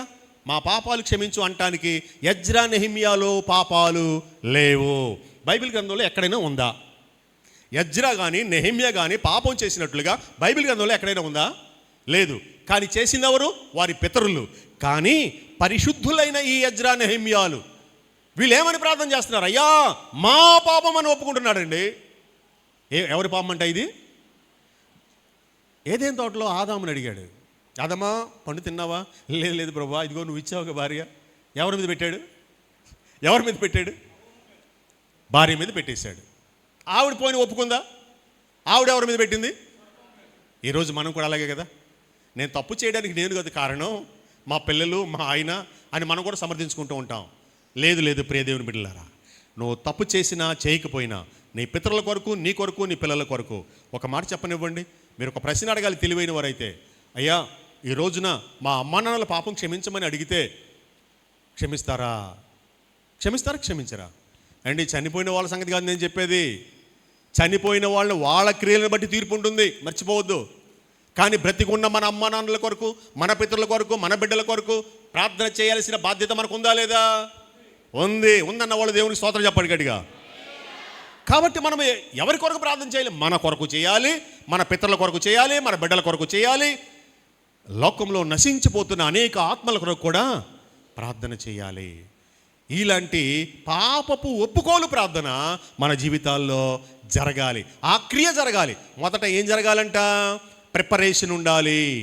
బాగా ఫుల్గా తింటాంగా కదా, నిన్న తిన్నాం కదా బాగా. నిన్న తిన్న తర్వాత సాయంత్రానికి మనం అంతా కూడా ఏం చేయాలి? ప్రిపేర్ చేసుకోవాలి. ప్రిపరేషన్ కావాలి. మన శరీరాన్ని, మన ఆత్మను సిద్ధం చేసుకొని ఈ రోజులోనికి మనం ప్రవేశించాలి. ప్రవేశించిన దినాన్న మనము ప్రజలలో నుండి ప్రత్యేకపరచాలి. ప్రత్యేకపరచబడ్డాం. ఇప్పుడు మనము ఏం చేయాలయ్యా ఈ ఉపవాస దినాన్ని అంటే, మన పాపాలను మనం ఏం చేయాలి? ఒప్పుకోవాలి. నువ్వు నీ పాపాలు ఒప్పుకోకపోతే ఆ తర్వాత నువ్వు చేసే పని వ్యర్థమే, నీ ప్రార్థనకు జవాబు కూడా రాదు. కాబట్టి ఈ ఉపవాస తొలి దినాన్న మన పాపాలన్నింటిని కూడా మనం ఒప్పుకుందాం, మన పితరుల పాపాలను కూడా ఒప్పింప చేద్దాం, మనము ప్రార్థన చేద్దాం. ఇలాంటి ప్రార్థన వలన దేవుడు ఆశీర్వాదాన్ని మన కొరకై సిద్ధపరుస్తాడు. ఒక చిన్న బిడ్డ నాకు జ్ఞాపకానికి వచ్చింది ప్రియులారా. ఒక చిన్న పిల్లవాడు, ఇందాక మీరు 5 సంవత్సరాల పిల్లల కొరకు ప్రార్థన చేశారు, 6 సంవత్సరాల బిడ్డల కొరకు ప్రార్థన చేశారు. ఆ సమయంలో పరిశుద్ధాత్మ దేవుడు నాకు ఒక సంఘటన జ్ఞాపకానికి తీసుకొచ్చాడు. అది మీరుతో నేను షేర్ చేసుకుంటా. ఒక చిన్న పిల్లవాడు ఉన్నాడు. వాళ్ళ అమ్మ నాన్నలు దేవుని యొక్క వాక్యాన్ని ఉగ్గు పాలతో పట్టించారు. ఏ పాలు? బిడ్డ తల్లి పాలు తాకుండా బతుకుతాడండి? బ్రతకడు కదా, మీ అందరికీ తెలుసు. అలాగే ఆ తల్లి ఏం చేసిందంటే ఆ బిడ్డకి భక్తిని పాలుగా పోసి పెంచిందండి. అతని వయసు 6 సంవత్సరాలు, ఆ బిడ్డ వయసు ఎంత? 6 ఇయర్స్. 6వ తరగతి కాదండి, 6వ తరగతి అయితే 11 ఏళ్ళు వస్తాయి. 6వ తరగతి కాదు, 6వ సంవత్సరం. ఆ సమయంలో దురదృష్టవశాత్తు ఆ భక్తి కలిగిన తల్లిదండ్రులు చనిపోయారు. ఆ తర్వాత తన బాబాయ్ యొక్క దాన్ని ఏమంటాం, వాళ్ళ బాబాయ్ గారి యొక్క సంరక్షణలోనికి వెళ్ళాడు. ఇంకా దురదృష్టం వెంటాడింది, సైతాను ఆ బిడ్డని ఇంకా శోధించింది. వాళ్ళ బాబాయ్ గారు కూడా అదే సంవత్సరంలో చనిపోయాడు. ఇంకా ఆ చిన్న బిడ్డకు దిక్కు ఎవరు లేరండి. ఆ చిన్న బిడ్డకు దిక్కు ఎవరు లేరండి. తల్లిదండ్రులు లేరండి ఆదరించేవాళ్ళు, బాబాయ్ లేడండి, ఇక సంరక్షకులు ఎవరు లేరు. ఆ బిడ్డని బంధువులు చూసి ఉండలేక, ఈడు దిక్కులు ఉన్నాడు కదా, ఇతను మనము మిషనరీ స్కూల్లో పడేద్దాం. అప్పట్లో మిషనరీ స్కూల్స్ ఉన్నాయి, ఆ మిషనరీ స్కూల్లో వేద్దాం. మిషనరీ స్కూల్ అంటే అక్కడ సువార్త వినిపించబడుతుంది, పాఠాలు కూడా నేర్పిస్తారు. ఆ స్కూల్లో చేర్చుకోవడానికి ఆ పిల్లవాడిని తీసుకుని వెళ్ళి అక్కడ ఇంటర్వ్యూ చేస్తూ ఉన్నారు బిడ్డని, పసి బిడ్డని. బాబు, మీ అమ్మ నాన్నలు ఉన్నారా? లేరయ్యా, చనిపోయారు. మరి నువ్వు ఇక్కడ హాస్టల్లో ఉండడానికి చదువుకోవడానికి వచ్చావా? అవునయ్యా. మరి నీకేమొచ్చు, భక్తి గురించి నీకేమైనా తెలుసా అని అడిగితే, నాకు తెలుసయ్యా. భక్తి గురించి నీకు తెలుసా? వయసు ఎంత? 6 ఏళ్ళు. భక్తి గురించి నీకు తెలుసా? ఏం తెలుసు నీకు? నాకు తెలిసింది చెప్తానయ్యా. మరి చెప్పు అనగానే, ప్రొటెస్టెంట్ల సంఘారాధన కంటో పాఠంగా అక్షరము పొల్లు తప్పు లేకుండా చెప్పాడంట.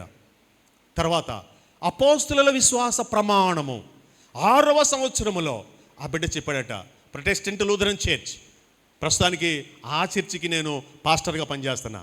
ఆ చర్చి సభ్యుడు, ఆ చర్చిలో సంఘారాధన, ఆ చర్చిలో అపోస్తుల విశ్వాస ప్రమాణం ఖచ్చితంగా ప్రతి ఆదివారం ఇవి జరుగుతాయి.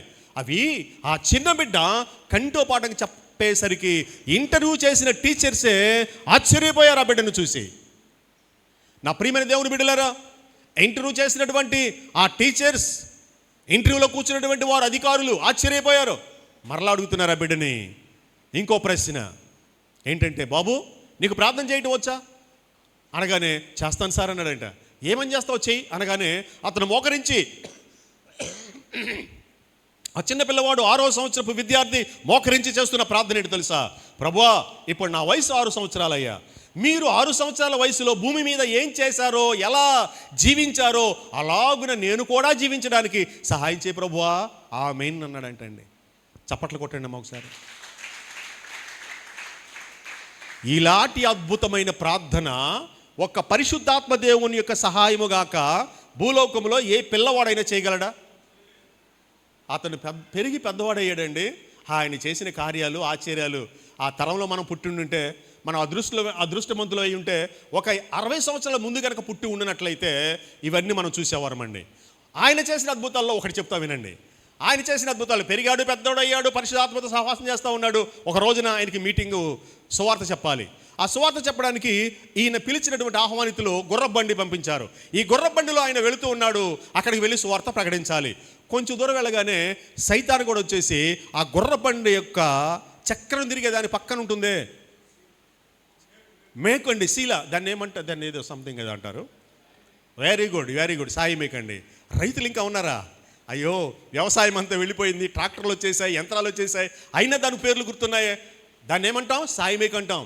ఆ సాయి మేకు పీకేశాడు సాతానుగాడు. ఎందుకని? ఈ యొక్క భక్తుడు ఆ చక్రం ఊడిపోయి బండి కింద పడి అతను కోటానికి వెళ్ళకూడదు, కోటం జరగకూడదు, అది వీడి ఉద్దేశం. వెంటనే ఈయన కళ్ళతో దయ్యం ఎక్కడున్నా సరే కళ్ళతో చూసే వరం కలిగిన వాడు కనుక అది అనుకుంది, ఆ దయ్యం, ఆ సాతాను కూడా అనుకున్నాడు ఈయనకేం తెలియదులే అని. వచ్చి సాయి మీకు పేకగానే ఆ బండి వెళ్తా ఉంది. వెంటనే ఆయన చూశాడు, ఏయ్ ఆగు అన్నాడంట. ఒకే మాట, ఆగు అన్నాడంట. సాయి మీకు తీసుకుని వెళ్ళిపోయేది ఆగిపోయింది. సాయి మీకు తీసావు కదా, మంచిది, అది జేబులో పెట్టుకో, నీ వ్రేలు దాంట్లో పెట్టు అన్నాడంట. దేవునికి స్తోత్రం కలుగును గాక. ఏమన్నాడండి? ఏమన్నాడు ఈయన? ఎవరికి ఆజ్ఞాపించాడు? మనుషులకి ఆజ్ఞాపించాడా? పిల్లలకు ఆజ్ఞాపించాడా? ఎవరికి?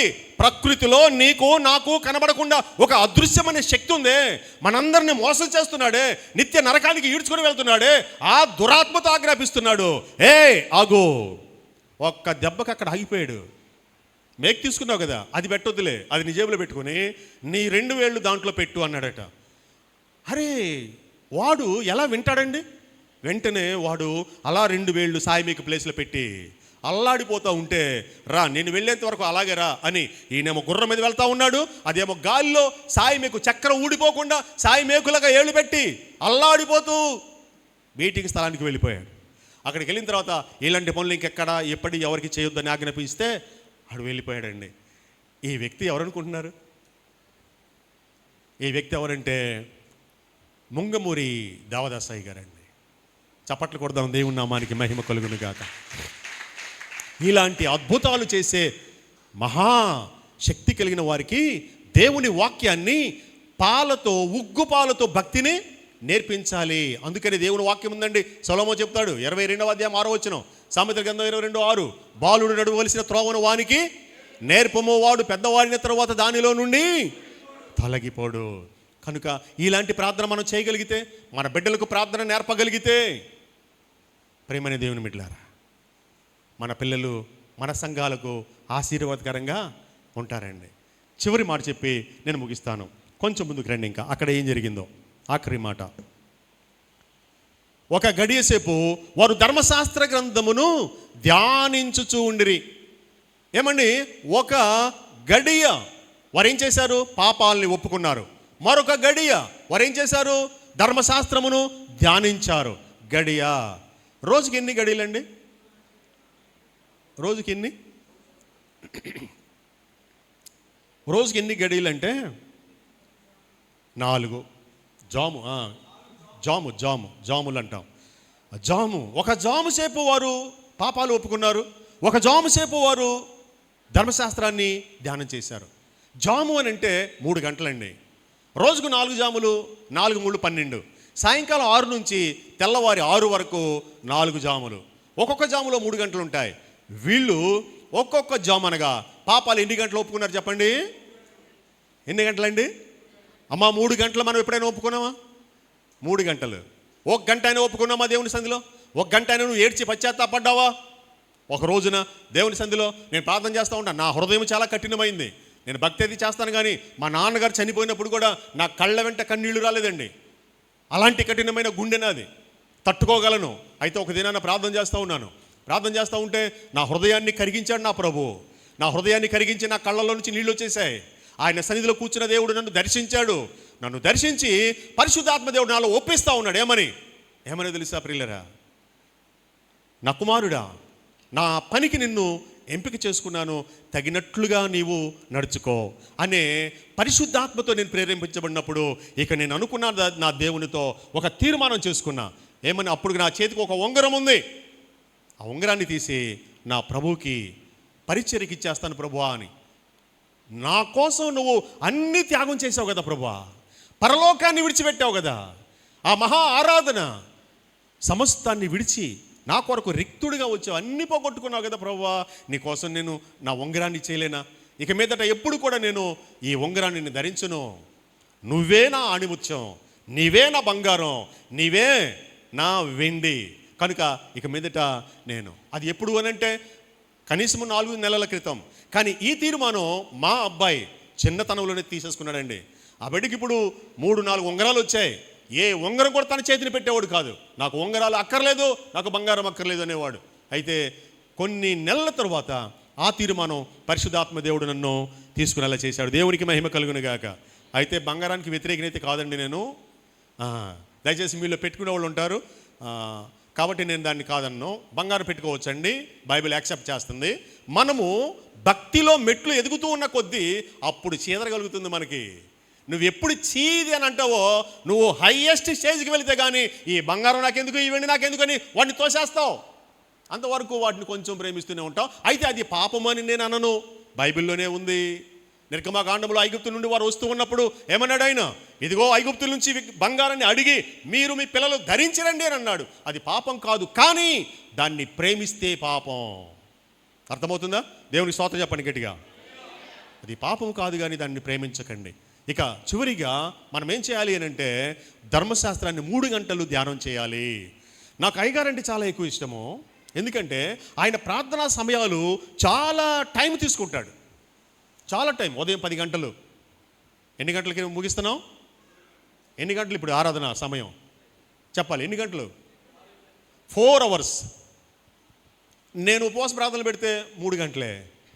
ఈ 3 గంటలు కూడా మా వాళ్ళు కూర్చోలేక అటు ఇటు సతమతం అవుతారు. కానీ మీరు మాత్రం 4 గంటలు కూడా చాలా చక్కగా ప్రశాంతంగా వాక్యం వింటున్నారే, అది మీ సంఘ కాపరి యొక్క ఘనత. దేవునికి స్తోత్రం కలుగును గాక. ఇలాగున దేవుని సన్నిధిలో మనము ఎక్కువసేపు గడపడం, ఆయన నామాన్ని హెచ్చించడం, ఆయన నామాన్ని గణపరచడం, గంట కాదు, 2 గంటలు కాదు, 3 గంటలు కదలకుండా నువ్వు ఆయన స్తుతించాలి. కదలకుండా నీవు ఆయన సన్నిధిలో నీ పాపాలని ఒప్పుకోవాలి, నీ పితరుల పాపాన్ని ఒప్పుకోవాలి, నీ బిడ్డలు చేసే పాపాన్ని ఒప్పుకోవాలి. యోబు గారు చేయలేదా? నా పిల్లలు పాపం చేస్తే క్షమించు ప్రభువా అని ప్రార్థన చేశాడు. నీ బిడ్డల కొరకు నువ్వు ప్రార్థన చేస్తున్నావా? ప్రార్థన చేయి, చాలా అవసరం. దేవుని వాక్యాన్ని 3 గంటలు ధ్యానం చేశారు. ఎన్ని గంటలు? 3 గంటలు ధ్యానం చేశారు. ఏమంటే దేవుని వాక్యాన్ని ధ్యానం చేస్తే ఏం జరుగుతుంది? అదే జరుగుతుంది, మార్పు కలుగుతుందండి. నాలో ఎందుకు మార్పు వచ్చింది? నువ్వు మా అత్తగారు ఒక ఉంగరం, చెరుపుల్లి వారిలో ఒక ఉంగరం పెట్టారు, ఇంకొకళ్ళు ఇంకో ఉంగరం పెట్టారు. మొత్తం నాకు 4 ఉంగరాలు ఉన్నాయి. ఎక్కడికి వెళ్ళినా నాకు ఉంగరాలు పెట్టేస్తూ ఉన్నారు. మరి ఈ రోజున వాటన్నిటిని నేను త్యజించానే. ఆ మార్పు నాలో ఎలా వచ్చింది? ఒంటరిగా ధ్యానము చేయడం వలన. నీవు నీ తండ్రి అయిన దేవుని ఇంటిలో నువ్వు మోకరించి ప్రార్థన చేసి ఆయనతో ధ్యానం చేస్తే ఆయన నీతో ఉంటాడు, ఆయన నిన్ను కదిలిస్తాడు, నీలో మార్పు తీసుకొస్తాడు. దేవునికి మహిమ కలుగును గాక. ఆమేన్. కనుక ధ్యానం చేద్దామండి. ధ్యానం చేస్తే చివరిగా ఒక రిఫరెన్స్ చదవండి, నేను ముగిస్తాను. దేవుని వాక్యాన్ని దివారాత్రులు ధ్యానం చేయవాడు ఎలా ఉంటాడు? కీర్తనల గ్రంథము 1వ అధ్యాయము. యెహోవా ధర్మశాస్త్రమందు ఆనందించుచు దివారాత్రులు అంటే డే అండ్ నైట్, పగలు రాత్రి. విసుగలుగుతుందా అంటే? పగలు రాత్రి విసుగలిగిద్దా? కలగకూడదు. పగలు రాత్రి దేవుని వాక్యాన్ని నువ్వు చదువుతావా? నువ్వు చదవగలిగితే దేవుడు నీతో మాట్లాడతాడు, దేవుడు నిన్ను సరిచేస్తాడు, నీ బ్రతుకు మార్చేస్తాడు, నీకు కావలసిన వసతులను, దీవెనలను సమృద్ధిగా ఆయన ఇస్తాడు. మనం దేవుని వాక్యాన్ని ఏం చేయాలి? ధ్యానం చేయాలి. మొదట ఏం చేయాలి చెప్పండి? దేవుని సన్నిధిలోకి రావడానికి ప్రిపరేషన్, మనల్ని మనము సిద్ధపాటు చేసుకోవాలి. ఉపవాసంలోనికి వచ్చేటప్పుడు సిద్ధపాటు చేసుకోవాలి. సిద్ధపాటు చేసుకున్న తర్వాత ప్రజలలో నుండి వేరు చేయబడాలి. ఎందుకంటే మనం విమోచించబడిన వారం కదా, పాపము నుండి విమోచించబడ్డాం కనుక పాపులలో నుండి విమోచించబడి దేవుని సంఘములోనికి రావాలి. ఇక 3వది ఏంటి? మన పాపాలను మనం ఏం చేయాలి? ఒప్పుకోవాలి. ఇక 4వది ఏంటి? దేవుని యొక్క ధర్మశాస్త్రాన్ని ధ్యానము చేయాలి. విసుకకుండా ధ్యానం చేయండి. ఒక్కొక్క విషయం జ్ఞాపకానికి తెచ్చాడు పరిశుద్ధాత్మ దేవుడు, అది చెప్పి ముగిస్తాను. మనము ప్రార్థన చేస్తూ ఉన్నప్పుడు మన పొరుగు వారిని మనం ఏం చేయాలి? క్షమించాలి. క్షమాపణ లేని నీ ప్రార్థన నిరాకరించబడుతుంది అనేదానికి ఎగ్జాంపుల్ చెప్పి నేను ముగిస్తా. ఒక దైవ సేవకుని దగ్గరికి ఒక సహోదరి ఇచ్చింది. ఆమెకు బహుశా క్యాన్సర్ అనుకుంటాను. నేను 4th డైమెన్షన్ అనే పుస్తకం చదివాను. అది రచయిత ఎవరంటే దక్షిణ కొరియాలో డాక్టర్ పాల్ యాంగిచో గారు దాన్ని రాశారు. ఆ పుస్తకాన్ని చదివినప్పుడు, ఇప్పుడు చదివింది దాదాపుగా ఒక 20 సంవత్సరాలు 30 సంవత్సరాలు అవుతుందండి. ఎందుకో ఇప్పుడు జ్ఞాపకం వచ్చింది నాకు. ఆ బుక్ చదివినప్పుడు క్షమాపణ గురించినటువంటి సత్యాన్ని నేను తెలుసుకున్నా. ఆమె వచ్చింది అయ్యగారి దగ్గరికి, అయ్యా ప్రార్థన చేయండి అని అంది. ఏంటమ్మా అని అంటే, నాకు ఒక క్యాన్సర్ ఉండి అది తగ్గడం లేదండి, మందులు వాడుతున్నాను, తగ్గడం లేదు. అయ్యా మీ పేరు విన్నాను, మీ దగ్గరకు వస్తే రోగాలన్నీ పోతా ఉన్నాయట, వీల్ చైర్ మీద వచ్చిన వారు వీల్ చైర్ పక్కన పడేసి నడుచుకుంటూ వెళ్తున్నారట, అది నేను విన్నానయ్యా, మీ దగ్గరకు వచ్చాను, మీరు కార్యం జరుగుతుందని అన్నయ్యా, నా కొరకు ప్రార్థన చేయ. ఆయన ప్రార్థన చేశాడు, ప్రభువా ఈమెలో ఉన్న క్యాన్సర్ని యేసు నామములో శపిస్తున్నాను అన్నాడు. ఇంటికి వెళ్ళిపోయింది. వారం అయింది, తగ్గలేదు. మరలా వచ్చింది. మరలా అయ్యగారిని అడిగింది, అమ్మ తగ్గిపోయి ఉండాలే, కానీ తగ్గలేదయ్యా. మరలా ప్రార్థన చేశాడు, తగ్గలేదు. మరలా వారానికి వచ్చింది. అప్పుడు అయ్యగారు అడుగుతున్నాడు. అయ్యగారు ప్రార్థన చేస్తా ఆమెతో మాట్లాడుతూ ఉన్నాడు. పరిశుద్ధాత్మ దేవుడు ఆయన్ని ప్రేరేపించాడు. ఒక ప్రశ్న అడుగు ఆమెని అని పరిశుద్ధాత్ముడు ఆయన్ని ప్రేరేపించాడు. ఆ ప్రశ్న ఆమెను అడిగాడు. ఏమని? అమ్మా, మీ ఆయన నువ్వు కలిసి బాగుంటున్నారా? లేదయ్యా. ఆయనకి విడాకులు ఇచ్చేసానయ్యా. సరే, మరి ఆయన నువ్వు ప్రేమిస్తున్నావా? లేదయ్యా. ఎవరినంట? అమ్మ వింటున్నారా? ప్రసంగం అయిపోయింది. ఏ మాట చెప్పి ముగిస్తా. దేవుని స్తోత్రం చెప్పండి. ఇక్కడ ఉన్న వాళ్ళందరూ నిద్రపోయే వాళ్ళు స్తోత్రం చెప్పండి. దేవునికి మహిమ కలుగును గాక. మీరందరూ నాతోనే ఉన్నారు చాలా చక్కగా. అయితే అడిగాడు, అమ్మా మీ ఆయనకి విడాకులు ఇచ్చావు. అవునయ్యా, ఆయనతో కాపురం చేయలేక విడాకులు ఇచ్చా. మంచిది, మరి నువ్వెందుకు ఆయన్ని ద్వేషిస్తున్నావు? ఆయన ఇంకొక అమ్మాయిని పెళ్లి చేసుకుని పిల్లలను కన్నాడు. అదే నీ ప్రాబ్లము. మరి నువ్వెందుకు చేసుకోలేదు? నేను చేసుకోదలుచుకోలేదయ్యా ఇంకా. సరే మంచిది, నీ రోగం పోవాలంటే నువ్వు నీ భర్తను ఏం చేయాలి? క్షమించాలి. దేవునికి స్తోత్రం కలుగును గాక. నీ రోగం పోవాలంటే నీ భర్తను క్షమించాలి. లేదు పాస్టర్ గారు, అది నా కంఠంలో ప్రాణం ఉండగా అది జరగదు అని చెప్పేసింది. నేను ఆయన్ని క్షమించడమా? నేను క్షమించలేను అని చెప్పేసింది. మరి అయితే ఈ క్యాన్సర్తోనే చచ్చిపోవాలన్నాడు దేవుడు. దేవునికి మహిమ కలుగును గాక. నువ్వు క్షమించలేకపోతే నువ్వు క్యాన్సర్తో చచ్చిపోతావు. నువ్వు దీవించబడాలా, నీ క్యాన్సర్ పోవాలా అని అంటే ప్రేమించు, ఆయన్ని క్షమించు అనగానే ఈమె వెళ్ళింది. ఒక వారం ప్రార్థన చేసింది, కొంచెం కష్టంగా ఉంది. 2వ వారం ప్రార్థన చేసింది, అది సులువైంది. 3వ వారం ప్రార్థన చేసింది, ఎట్టకేలకు మనస్ఫూర్తిగా ఆయన్ని క్షమించేసింది. వచ్చేసింది ఇంకా పాస్టర్ గారి దగ్గరికి. అయ్యా నేను ఆయన్ని క్షమించేశానయ్యా, మరైతే ఇంకా నీ రోగం పోయింది, వెళ్ళిపో అన్నాడు. ప్రార్థన కూడా చేయలే. అవునా? ఈవిడ వెళ్ళింది, టెస్ట్ చేయించుకుంది, క్యాన్సర్ లేదు. చప్పట్లు కొడదాం, దేవుని నామానికి మహిమపరచుదాం. ఈ రోజున మన కుటుంబాలలో దేవుడు అద్భుత కార్యాలు చేయలేకపోవడానికి గల కారణం మనం క్షమించలేకపోతున్నాం. పొరుగు వారిని క్షమించలేకపోతున్నాం. మన బిడ్డల్ని కొందరు పిల్లల్ని క్షమించలేరండి, కొందరు భర్తని క్షమించలేరండి, కొందరు భార్యని క్షమించలేరు, కొందరు పొరుగు వారిని క్షమించలేరు. పాస్టర్ గారు ఏదైనా ఒక విషయంలో నిన్ను మర్చిపోతే నువ్వు కూడా ఆయన్ని క్షమించలేవు. ఆయన ఎదురు పడితే మనస్ఫూర్తిగా వందనాలు అయ్యగారు అనను. ఇంకెప్పుడండి మన భక్తి? ఆలోచించేయండి. ఇలాంటి క్షమాపణ మనలో లేకపోతే మన జీవితాల్లో ఆశ్చర్యాలు జరగనే. ఈ తొలి రోజున దేవుడు మొదటి రోజున మనల్ని ఉపవాస దినములోనికి నడిపించిన క్రమాన్ని బట్టి 1 నీవు సిద్ధపాటుతో రా, 2 ప్రత్యేకపరచబడు, 3 పాపాలు ఒప్పుకో, 4 దేవుని వాక్యాన్ని ధ్యానము చేయి. అది దేవుడు నిన్ను విని ఆలకించి నీ కుటుంబాన్ని నిన్ను అత్యధికంగా ఆశీర్వదించునుగాక. సమస్త జ్ఞానములకు మించిన దేవుని సమాధానము యేసుక్రీస్తు వలన మీ హృదయములకు మీ తలంపులకు కావలి ఉండునుగాక. ఆమేన్.